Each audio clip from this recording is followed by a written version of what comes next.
Sistemática acerca del virus papiloma humano y eso es lo que vamos a hacer.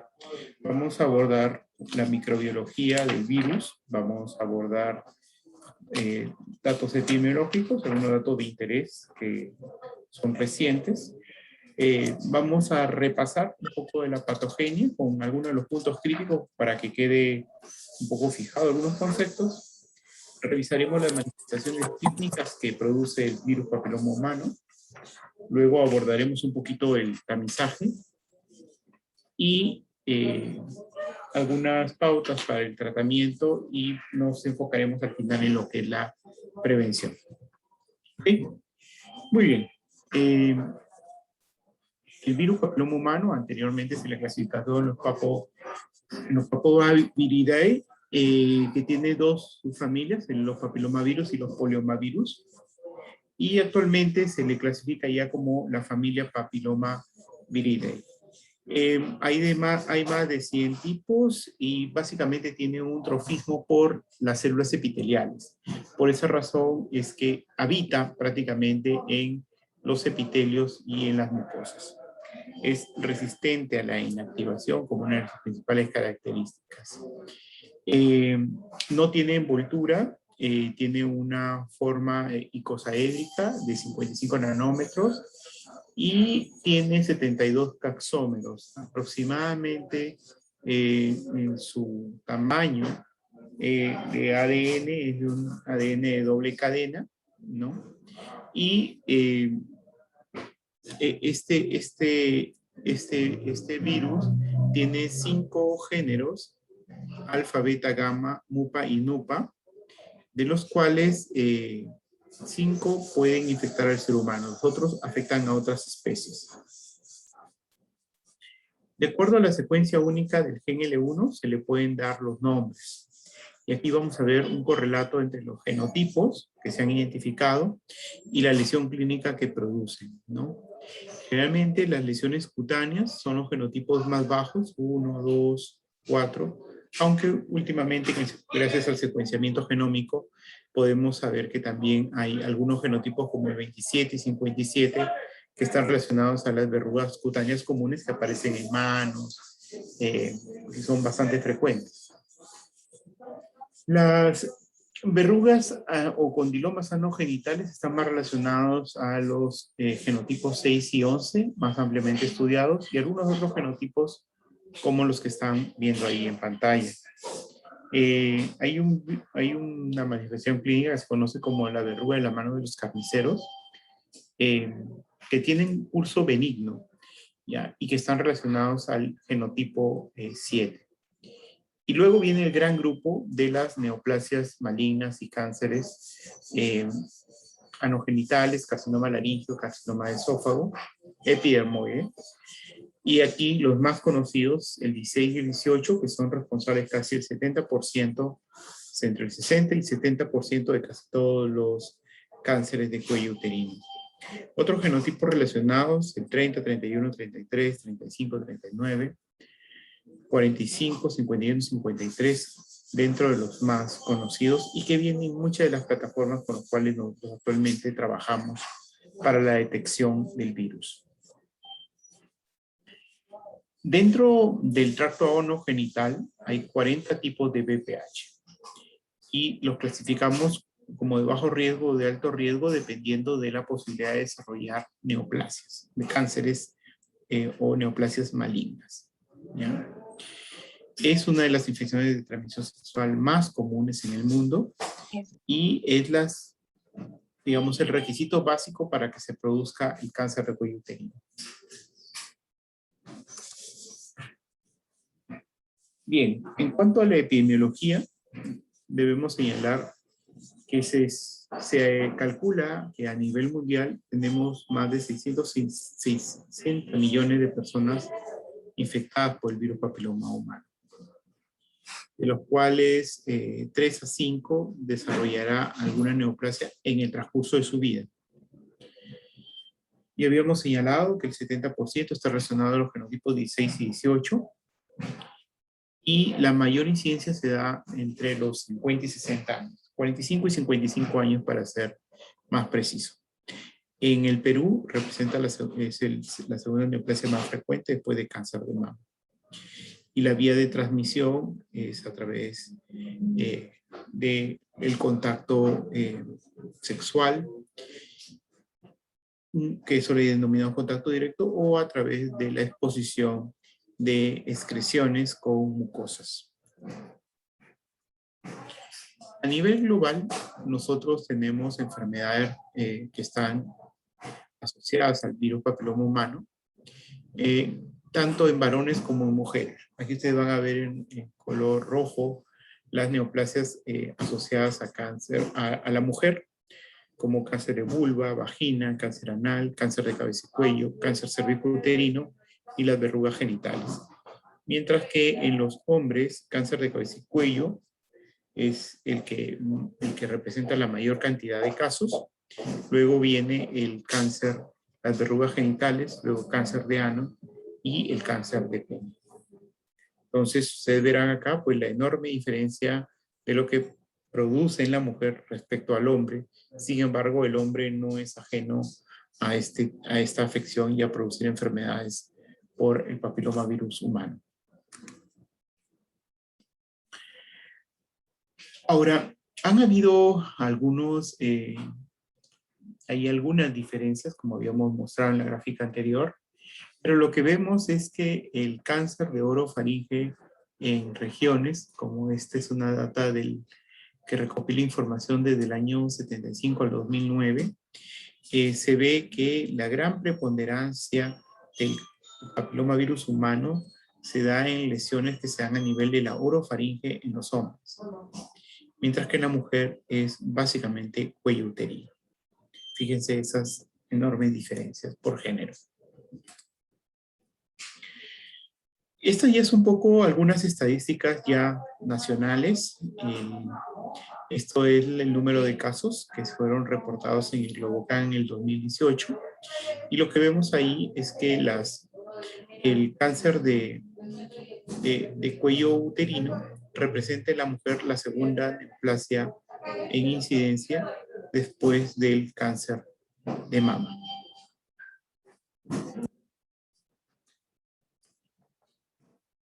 Cuando nosotros analizamos ya el ratio de incidencia-mortalidad, vamos a darnos cuenta que el cáncer de cuello uterino tiene aproximadamente una letalidad que llega casi a un 45%. Entonces, eso quiere decir que todavía como país no hemos desarrollado intervenciones efectivas para controlar esta enfermedad a nivel poblacional. Y cuando vemos la distribución por distintas regiones, vamos a darnos cuenta que las regiones que están en la selva, colindando en la ceja de selva como Huánuco, son regiones donde tenemos una gran preponderancia de cáncer de cuello uterino. Gran mortalidad por este cáncer. Y en la costa sur, Moquegua y Tacna también concentran una mortalidad un poquito más elevada que el resto en cáncer de cuello uterino. La tendencia en la mortalidad ha tenido un ritmo fluctuante, como ustedes pueden ver, desde el año 68 hasta el 2014. Básicamente no hemos cambiado mucho la historia del cáncer de cuello uterino en el Perú. Hemos visto más bien cómo se ha incrementado cáncer de mama, y el cáncer que definitivamente está creciendo mucho más exponencialmente es el cáncer de pulmón en mujeres. Bien, ahora vamos a revisar algo sobre la patogenia de esta enfermedad. Pues bueno, el virus ingresa a una piel que tiene una lesión, o sea, hay una solución de continuidad para que pueda ingresar el virus. No existe un receptor conocido, pero el sulfato de heparina media la unión inicial del virus a la célula. Una vez que ingresa al núcleo de célula, se integra en los tipos de alto riesgo, y esto va a estimular la proliferación de la capa basal, aumentando la cantidad de células escamosas.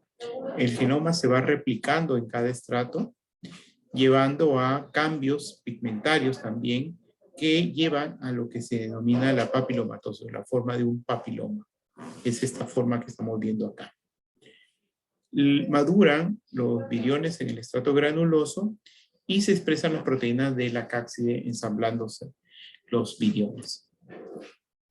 En esta fase hay proteínas que tienen una importancia.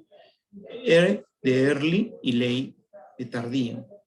La proteína E1 tiene la actividad de helicasa, la proteína E2 activa la síntesis de ARN vírico, la E5 estabiliza y activa el receptor del factor de crecimiento epidérmico y es el causante de la atipia coilocítica o estas células en forma de cuchara. La E6 es una proteína oncogénica que se va a unir al P53 estimulando su degradación. Recordemos que el P53 es el gran vigilante de la célula y es el que cuando encuentra un defecto lo que hace es detener la reproducción celular y llamar a los genes reparadores para producir una mejora en la síntesis de las proteínas. Cuando no se puede y los genes reparadores no pueden afectar el daño, el P53 activa la apoptosis. Por lo tanto, el E6, esta proteína, al bloquear el P53, lo que va a promover es la proliferación de células defectuosas, que son las células que finalmente van a degenerar y se van a transformar en células malignas. Además, regula al alza de manera exponencial la actividad de las telomerasas. La otra proteína oncogénica, que es el E7, se une al gen del ribosoma,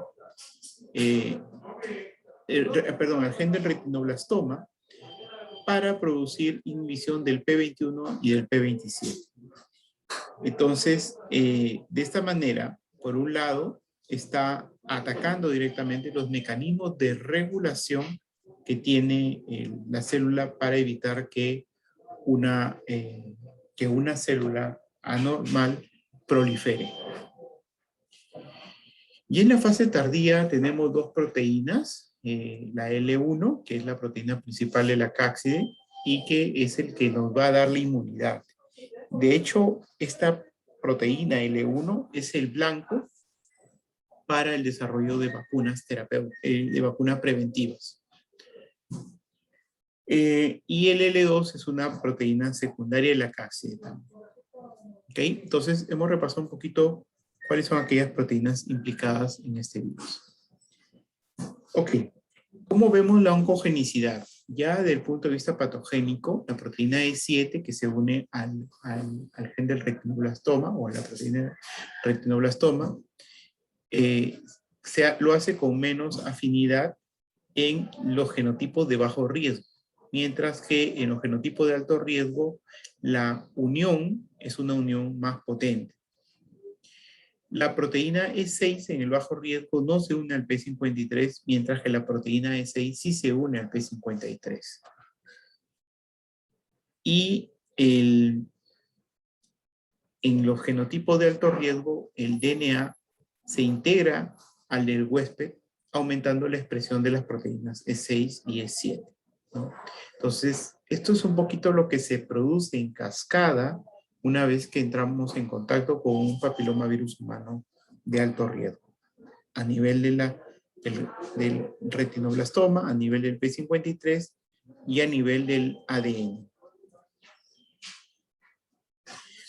Cuando un epitelio es dañado, como por ejemplo el epitelio de transición, donde el epitelio escamoso se une con el epitelio columnar en el cuello uterino, entonces ahí tenemos mayor posibilidad de que el virus ingrese, que el virus se ensamble, que se libere el virus, que haya una amplificación del genoma por proliferación de los diferentes estratos celulares, mantenga la expresión del E6 y el E7 y si hay mecanismos que hacen que persista una infección crónica por papilomavirus humano, va a llevar a producir cambios a nivel de las células que lo van a ir a generar un cáncer. ¿Cómo se manifiesta la respuesta inmune? Acá no tenemos una fase virémica. Cuando me refiero a eso es que una infección por un virus puede producir una respuesta sistémica con liberación de citoquinas que producen fiebre, dolor de cabeza, malestar. Eso no se produce en este virus. La respuesta innata es interferida por el propio virus. De hecho, la proteína E5 puede suprimir la respuesta de interferón y con ello conduce al mantenimiento del DNA episomal. Además, la E6 antagoniza la activación del RIC1, de tal manera que la respuesta humoral al final puede generar una respuesta de anticuerpos en un 60-70%. La inmunidad celular es el que va a ayudarnos al control del avance natural de la enfermedad y va a hacer que finalmente se autolimite. Es decir, muchas de las infecciones por papilomavirus humano, la mayoría, no van a progresar. Nuestro sistema inmune se va a encargar de inactivarlo. Y esto lo vamos a lograr gracias a la respuesta celular. Aquí tenemos mucha actividad de nuestros linfocitos T, citotóxicos, y de los linfocitos T CD4. Esto va a ver que va a ayudar a controlar esa primoinfección por el papilomavirus humano. Sin embargo, hay factores de riesgo que están más relacionados a la persistencia del virus papiloma humano, y al tener persistencia del virus papiloma humano, tenemos más chance de generar cambios que ya no van a ser cambios pasajeros, sino cambios irreversibles. ¿Qué factores en diferentes estudios se han encontrado asociados a un riesgo de desarrollar enfermedades por papilomavirus humano? Tener muchas parejas sexuales incrementa el riesgo de exposición, obviamente. En hombres que tienen sexo con hombres también hay un riesgo mucho mayor que en parejas heterosexuales. El inicio temprano de las relaciones sexuales o pubertad temprana. El tabaquismo, porque la nicotina produce un metabolito que es la cotinina, que actúa como un estimulante de la proliferación tisular, la proliferación de células. Los estados de inmunosupresión, donde, así como hemos hablado del P53 que es inactivado por el virus, pues existen una serie de mecanismos por los cuales también la respuesta, la inmunidad celular está disminuida, y eso conlleva a tener una mayor propensión a no desarrollar una respuesta celular apropiada. Y esto lo vemos en pacientes con HIV. Ellos tienen un riesgo incrementado de hasta 3 a 5 veces más el riesgo de hacer cáncer de cuello uterino. Infecciones concomitantes como por ejemplo clamidia, deficiencias nutricionales que llevan a un estado carencial donde la respuesta inmunitaria no es adecuada. Cambios hormonales que lo que hacen es también producir alteraciones en los tejidos, haciéndolos más susceptibles a generar lesiones, y esas lesiones son vías para que ingrese el papilomavirus humano. Las lesiones precancerosas o preneoplásticas es el primer paso hasta la progresión. Entonces hemos visto que el papilomavirus humano interactúa inicialmente con un cervix normal, produce un proceso infeccioso y puede haber una regresión justamente por un efecto de la inmunidad celular. Sin embargo, si esto progresa, podemos tener lesiones precancerosas y finalmente la persistencia de las lesiones pueden llevar a producir las neoplasias.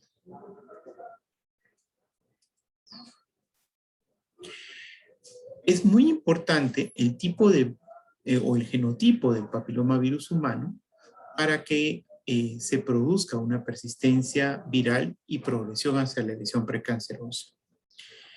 Y en este procedimiento tenemos varios factores, ¿no? La penetración viral, una infección que pueda producir una transformación, una replicación del ADN, sobre todo si es genotipo de alto riesgo, y mayor producción del virus con expresión de las proteínas E6, E7 y ensamblaje con las proteínas L1, L2.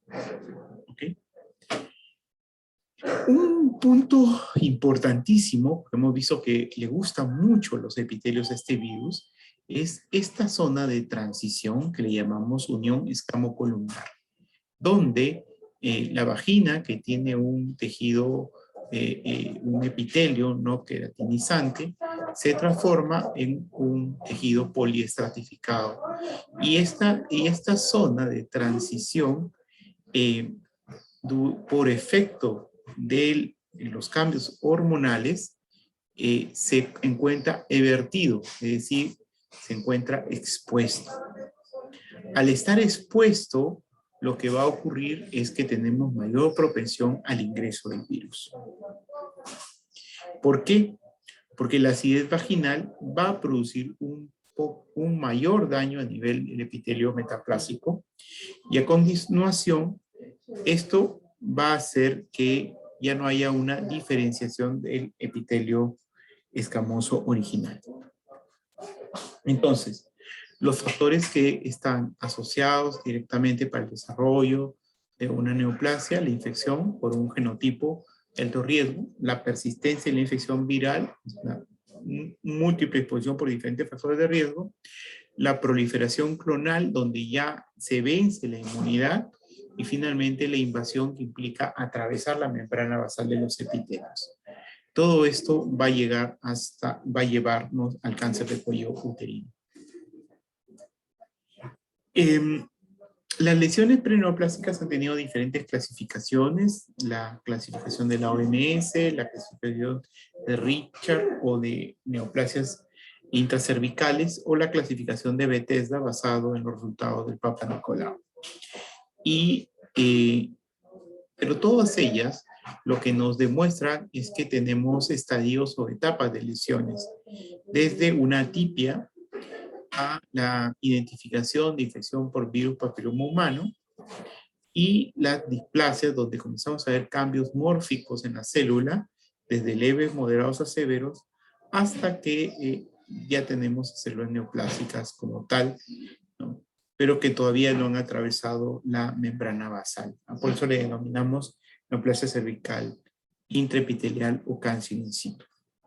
Y así es como se ve en un procedimiento que se llama colposcopía, lo que sirve para ver el cuello del útero. Este es un cuello normal.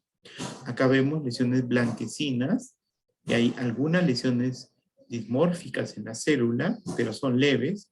Acá vemos el color blanco un poco más intenso, con aparición de arañitas vasculares, nos habla ya de cambios mórficos más severos, y un cáncer donde vemos una proliferación ya de tejidos o de células. En resumen, podemos tener una exposición al virus papiloma humano por genotipos, principalmente de alto riesgo, 16 y 18, y la mayoría van a regresionar, pero algunas de ellas van a tener una persistencia. Un 63% de aquellas infecciones incidentales pudieran ir a una infección persistente, de las cuales 2/3 partes podrían ir a lesiones premalignas, y 1/3 de esas lesiones premalignas en un tiempo muy largo, como 10 años, podrían llevar a un cáncer in situ. Entonces, ¿qué factores son los que pueden jugar en cada una de estas etapas? Pues empezar a una edad temprana las relaciones sexuales, tener baja inmunidad, una exposición persistente a hormonas que producen cambios en el epitelio, deficiencia en nutrientes con infecciones genitales como clamidia, el uso de anticonceptivos orales, que también produce cambios a nivel de la mucosa, múltiples hijos, más de 4 hijos, múltiples parejas sexuales, y el tabaquismo.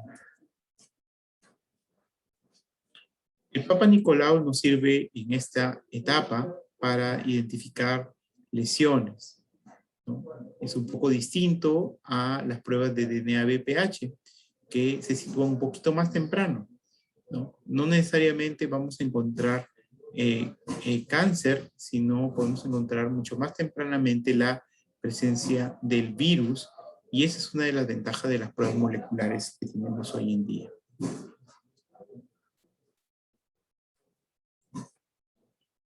En resumen, pudiéramos llevar desde una infección a lo largo de la vida aproximadamente un 14%, algunos autores hablan poco menos, pudieran llegar a desarrollar un cáncer in situ. Bien, ¿cómo es la clínica de esto? Bien, habíamos dicho que hay diferentes epitelios afectados para hombres y para mujeres. Obviamente los hombres pueden afectarse a nivel de la uretra, pene o escroto. Las mujeres vulva, vagina y cuello uterino. Y en ambos se puede afectar a nivel perianal, a nivel anal o bucofaríngeo. Estas son las verrugas cutáneas, que alguna vez de repente la han visto ustedes, asociados a los genotipos de números más bajos, y lo vamos a ver con bastante frecuencia en niños y adolescentes. Y tienen un periodo de incubación de unos 3 a 4 meses y pueden resolverse de manera espontánea. En algunos casos se puede utilizar una cauterización cuando hay una persistencia de la lesión. Y lo que vemos en la patología es esta figurita, ¿no? Que vemos con un citoplasma un poco amplio, ¿no? Que son las coilicitosis.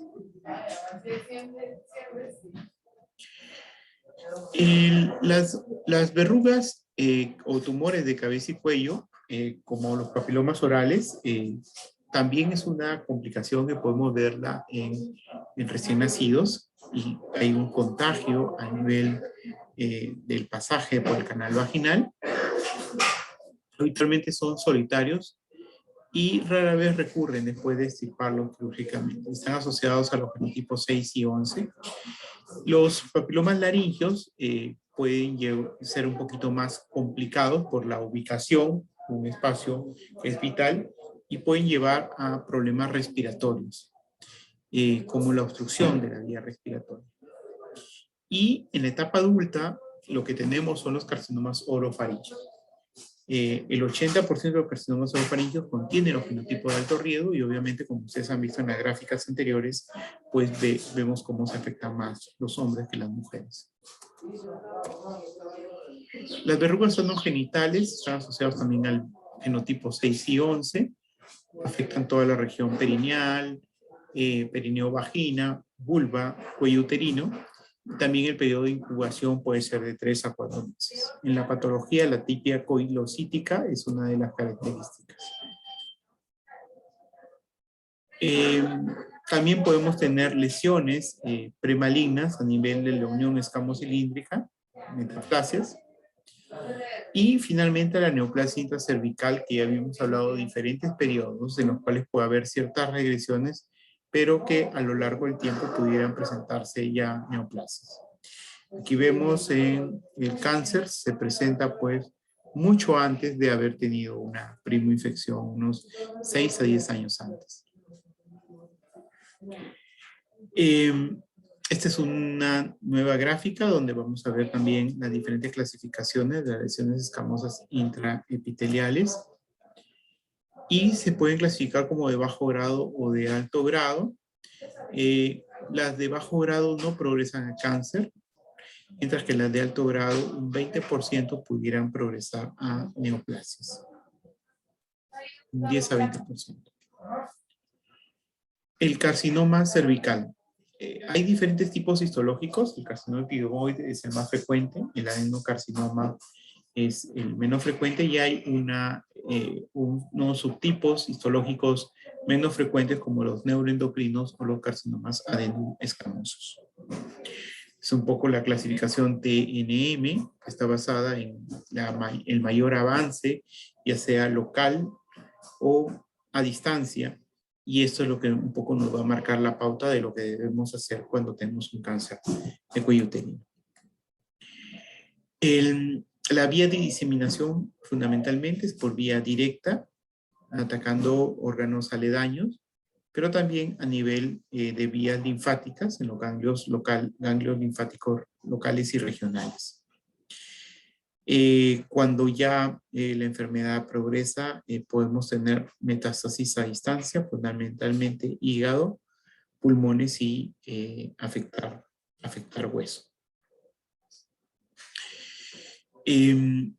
Los pacientes, si no se hace nada para detenerlos, pueden fallecer por sangrados, pueden fallecer por obstrucción ureteral, llevando a insuficiencia renal, infecciones frecuentes. Bien, ¿cómo hacemos el diagnóstico? Bien, lo clásico y que todos conocemos, el Papa Nicolau. Pero ¿cada qué tiempo hacemos el Papa Nicolau? Pues bien, cuando se hizo estudios, y estos son estudios muy antiguos, fíjense la data del 86 de la Agencia Internacional de Investigación en Cáncer, mostraba que los intervalos de un año, más o menos, no pueden producir una reducción significativa de la tasa acumulada del 93.5%, siempre y cuando hayamos asegurado un 80% de cobertura de mujeres entre 35 y 64 años con screening de cáncer de cuello uterino. Cada 2 años la frecuencia mejora, empeora, pero es muy poquito, 1%. Y 3 años, 90.8. Por lo tanto, la recomendación mundial es hacer un Papa Nicolau al menos cada 3 años. Fíjense los porcentajes de reducción en la incidencia acumulada, es muy bajo como para poder hacer un programa intensivo de Papa Nicolau anual. Se recomienda cada 3 años. Pero en nuestro país, la cobertura realmente por Papa Nicolau ha sido muy deficiente. Han habido picos de mejora, sin embargo, todavía estamos muy por debajo de ese 80% de cobertura que necesitamos para poder hacer un buen control de cobertura de tamizaje en cáncer de cuello uterino. Aquí algunas gráficas y algunos datos interesantes. En las mujeres que tienen una citología normal, se puede encontrar el virus papiloma humano a muy temprana edad, pero el desarrollo del cáncer se va a encontrar básicamente entre los 45 y 55 años, que está acá en la línea verde. En las mujeres que tenemos en los países donde existe un buen programa de tamizaje, los picos de prevalencia se pueden observar 10 años antes del pico de prevalencia del cáncer de cuello uterino. Por esa razón, es importante trabajar en el tamizaje en personas asintomáticas, inclusive hasta 10 años antes, porque es posible controlar un cáncer in situ, cáncer que no atravesó la membrana basal, poderle dar un tratamiento curativo. Se cura. Bien, los métodos de tamizaje los resumo acá. Tenemos los métodos de tamizaje de serología convencional, cuya sensibilidad va entre 44 y 78% y una especificidad, es decir, la capacidad de decir que esto es cáncer es alta. Sin embargo, se pueden escapar algunos diagnósticos. Se han ido mejorando con la citología de base líquida. Los métodos de pruebas que permiten la identificación del DNA-BPH, como la captura híbrida o las pruebas moleculares, basadas pueden aumentar la sensibilidad, es mucho más alta que el Papa Nicolau y la especificidad es menor que el Papa Nicolau. De alguna manera se complementan estos estudios. Mientras que la inspección visual con ácido acético o la inspección visual con Lugol son similares en cuanto a lo que es sensibilidad y especificidad. Y estas se utilizan porque es muy fácil poder utilizar un hisopo con algo de vinagre blanco diluido y poder colocarlo en el cuello uterino para visualizar lesiones blanquecinas. Es un método muy barato y muy asequible para poder encontrar lesiones sospechosas. Este es un extendido clásico de Papa Nicolau, ¿no? Donde nuevamente la vacuolización, la coilicitosis, la vacuolización del citoplasma es la característica típica que hemos estado revisando durante toda la presentación en la patología de cáncer de cuello uterino. Esto es las áreas acetoblancas que se ven en la inspección visual con ácido acético. ¿Ya? Acá vamos a ver lesiones positivas y acá lesiones negativas. ¿No? Aquí no hay ninguna lesión acetoblanca. Y esto es un poquito lo que se está trabajando ahora y lo rescato porque es una tarea muy interesante. Antes pensamos que las pruebas de DNA, BPH, pues son pruebas muy costosas, difíciles de implementar y todo. Pero fíjense que la pandemia ha acelerado todo este proceso y acá vemos a un personal de salud, ahora en el mes de agosto, entregando esto a una señora en la zona de Lurín. Le entrega un medio de cultivo donde está un hisopo para que ella pueda ir a la comodidad de su casa y hacerse una autotoma de la muestra de moco cervical. Entonces, esta señora lo que hace es ir a su casa, se va al baño, se va a su habitación, abre el hisopo, se lo introduce, aquí llega al cuello uterino, y luego lo coloca en el tubito que se le ha mostrado. Se rompe esta parte y se tapa, se desecha esto, y esto es llevado al laboratorio, o es recogido también por personal de salud. Y acá vemos, este es un establecimiento en el cual estuve la semana pasada, que está aquí ya en Surquillo, donde aquí tenemos capacidad para procesar 88 muestras por día, ¿no? Y un poco preocupado el biólogo porque todo este proceso automatizado ya se implementó, pero no hay demanda. O sea, esto de aquí ya no estamos hablando de algo utópico, ¿no? Que es algo que se hace en clínica, ¿no? Es algo que ya está masivo, las pruebas son gratuitas, se puede hacer autotoma y podemos tener una sensibilidad mucho más alta que el Papa Nicolau para detectar. La ventaja de esta prueba es que si sale negativa, pues en 5 años no requiere hacerse una prueba a la mujer. Estas son las recomendaciones de manera sintética. Si es menor de 25 años, no se hace tamizaje, igual que si es mayor de 65, salvo que haya tenido un NIC2. Para las mujeres entre 25 y 29 años, una citología cada 3 años. Recuerden que ahí, en ese segmento de edad, la infección por papilomavirus humano es altísima, de tal manera que hacer una prueba de DNA BPH no nos va a ayudar mucho. Tenemos que ser más sensibles, y ahí sí la citología nos ayuda mejor. Entre los 30 y 50 años ya incorporamos la prueba molecular a la citología o inspección visual con ácido acético. Citología IVA cada 3 años, DNA BPH y citología cada 5 años.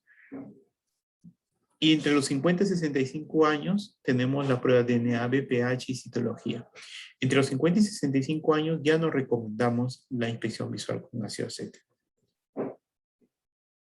Las personas vacunadas siguen las mismas recomendaciones que los grupos de edad. ¿Ok? Y después de una histerectomía ya no se hace tamizaje, excepto que haya tenido un antecedente de NIC2 o NIC3. En cuanto al tratamiento, hay varios esquemas que se han venido utilizando. Uno de ellos es la crioterapia, que ha venido siendo difundida mucho en el país. De hecho, esto es una estrategia que se ha venido utilizando en zonas rurales, donde se ha hecho inspección visual con ácido acético. Inmediatamente encontrar la lesión se le hacía crioterapia para evitar que la lesión se escape y de alguna manera darle un tipo de tratamiento. Los efectos adversos son bien tolerados con esta técnica y es de muy bajo costo. Otra técnica de bajo costo es el uso de imiquimod, que se puede administrar también por vía tópica, pero hay que tener mucho cuidado de no utilizar en lesiones vaginales, cervicales o anales, porque es altamente irritante.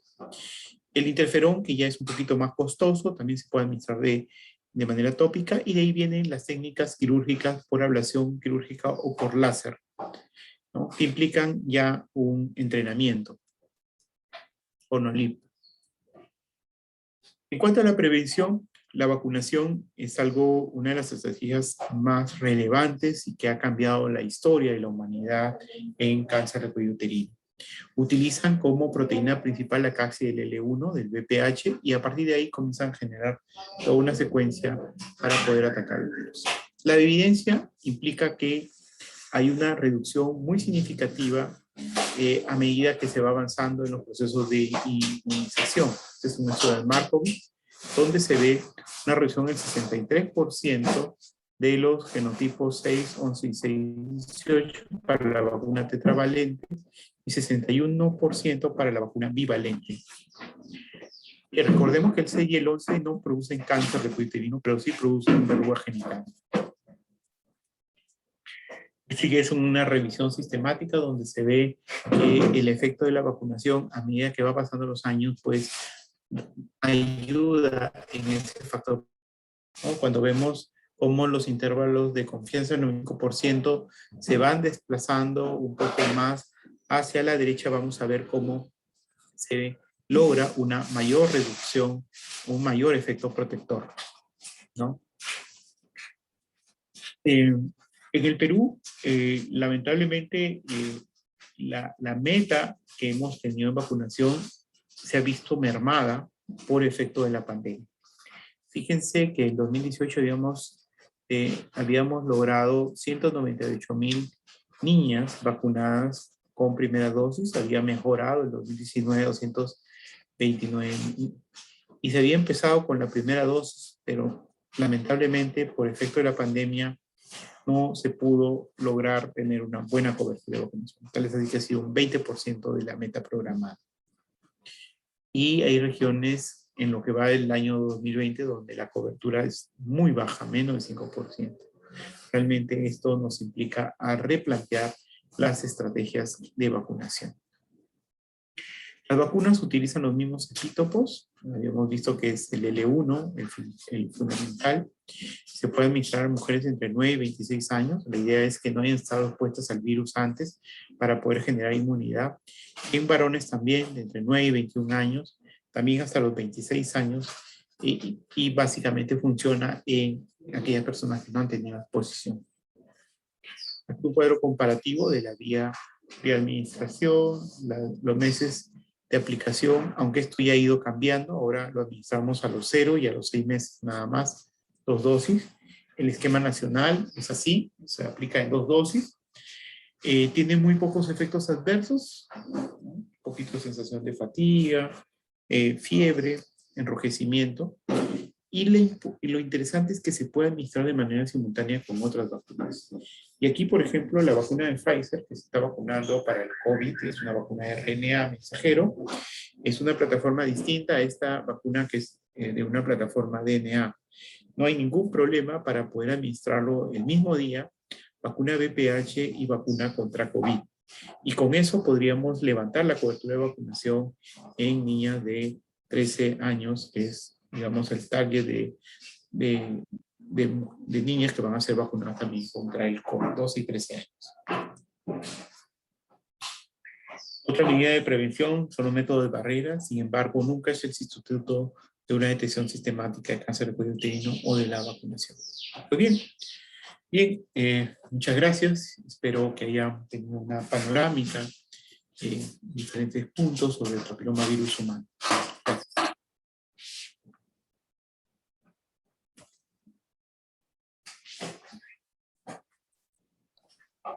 Bien, muchísimas gracias, doctor, por la excelente ponencia. Realmente ha sido todo un gusto poder contar con su presencia. Ahora sí vamos a dar paso, por favor, a la ronda de preguntas. No sé si alguno de ustedes tiene alguna duda o consulta respecto al tema revisado. Recuerden que también, como somos un comité de investigación, bueno, también a la par del Comité de Derechos Sexuales y Reproductivos, estamos enfocados, ¿no?, en ciertas líneas de investigación de las que queríamos abordar o tocar en esta charla. Así que, bueno, chicos, si tienen alguna duda o pregunta, la pueden dejar en el chat o pueden levantar su mano eh, y vamos a darles el pase para que puedan hablar.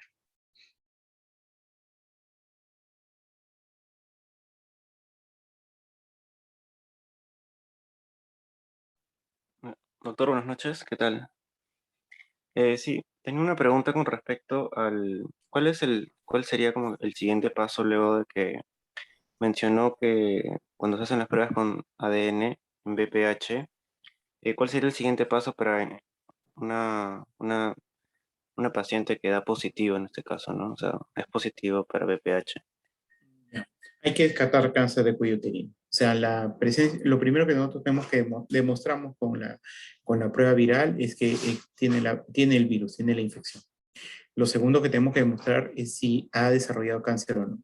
Entonces, habría que hacerle un Papa Nicolau o hacer una colposcopía para poder hacer una inspección visual del cuello uterino y tomar igualmente muestras para poder determinar si hay o no hay daño en el tejido. O sea, la primera etapa es demostrar el virus, la segunda demostrar que ha producido enfermedad.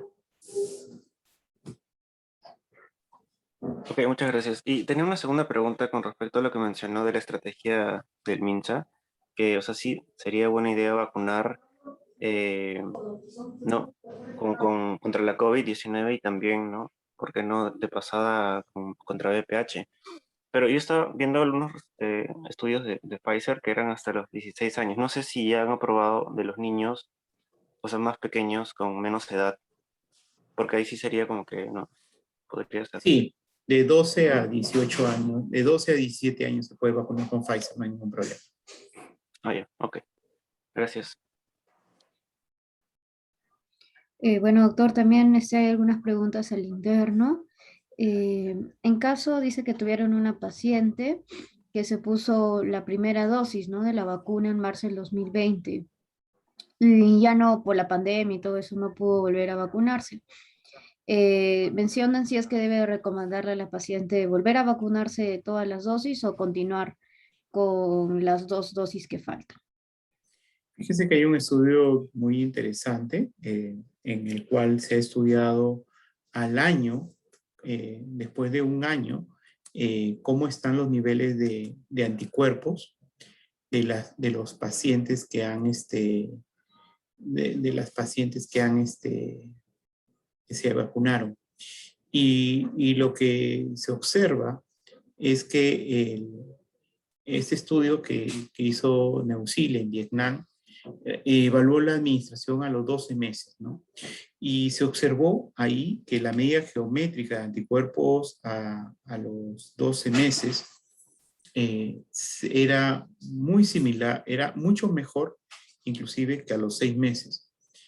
Y es de esta manera el Chile, el gobierno de Chile, lo que ha hecho es modificar el esquema de vacunación.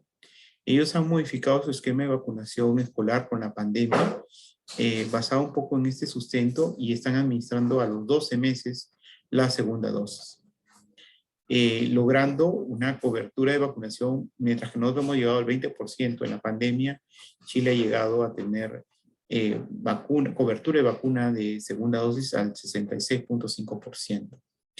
Entonces, a esta señorita, o esta niña que no se vacunó, se le administraría la segunda dosis y estamos seguros que va a lograr tener una buena protección. Ahora habría que analizar ya el caso de una manera más individual, pero mi recomendación sería que se aplique la segunda dosis basada un poco en la evidencia y en lo que ahora se está recomendando desde el punto de vista de salud pública. Muchísimas gracias, doctor. Bueno, no sé si hay alguna pregunta adicional. Me la pueden hacer llegar al interno o también se pueden levantar su manito o escribirlo en el chat.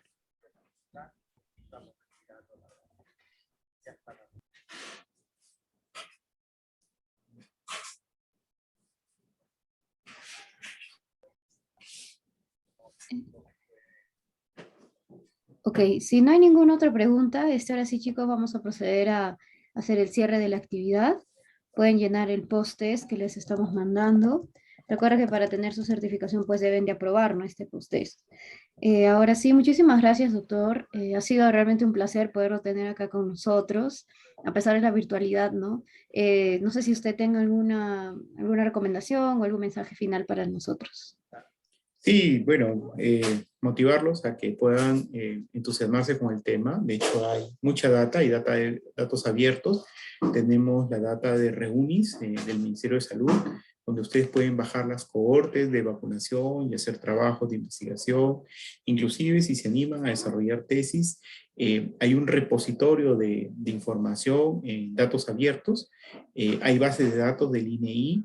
Es más, en este momento la encuesta nacional demográfica en salud, la ENDES, capta la información acerca de factores de riesgo y vacunación VPH, de tal manera que hay bastante información con la cual ustedes pueden trabajar y hacer mapas, evaluaciones de conglomerados, evaluaciones por diferentes estratos de la población, por grupo de edad, y poder saber también si las estrategias de vacunación están surtiendo efecto. Eso es importante para poder sustentar políticas que a lo largo de los años pueden ayudarnos a reducir la cantidad de mujeres que mueren por esta enfermedad, que lamentablemente son mujeres en una edad muy reproductiva y que dejan a sus familias prácticamente huérfanas, y se les cambia totalmente el destino no solamente de sus hijos, sino de todo el entorno.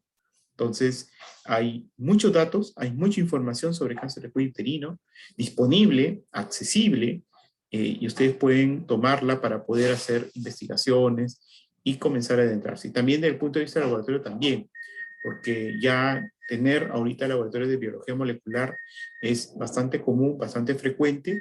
Identificaciones de los genotipos más frecuentes también son otro grupo, otro target interesante de investigación.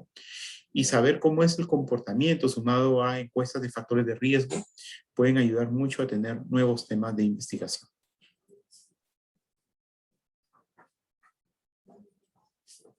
Bien, muchísimas gracias, doctor. Creo que ahora los artículos de bases secundarias realmente han cobrado bastante importancia, ¿no? Y creo que aquí hay bastantes interesados. Como esto es un comité, bueno, los comités de IFIMSA reúnen gente de todos los años, pues es bonito, ¿no? Poder de repente generar ideas.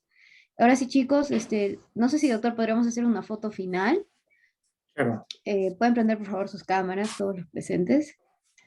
Y bueno, haríamos nuestra foto final para publicar en nuestras redes sociales. Creo que yo no me veo porque estoy en oscuras.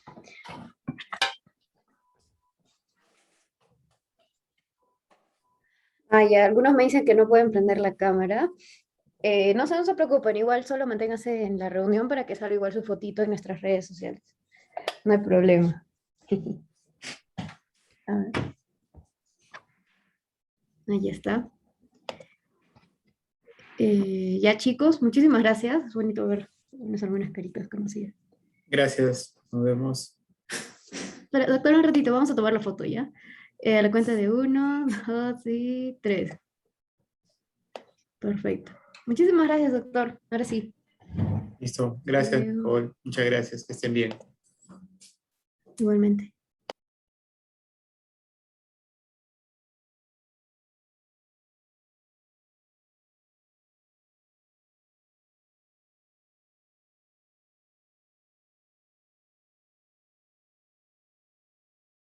Ya, chicos, muchas gracias por estar presentes. Realmente es bonito que el comité se está volviendo a reactivar. Cualquier duda o consulta pueden hacer llegarla a cualquiera de nuestros asistentes. Y ahora sí tengan buena noche y buena tarde. Buena tarde.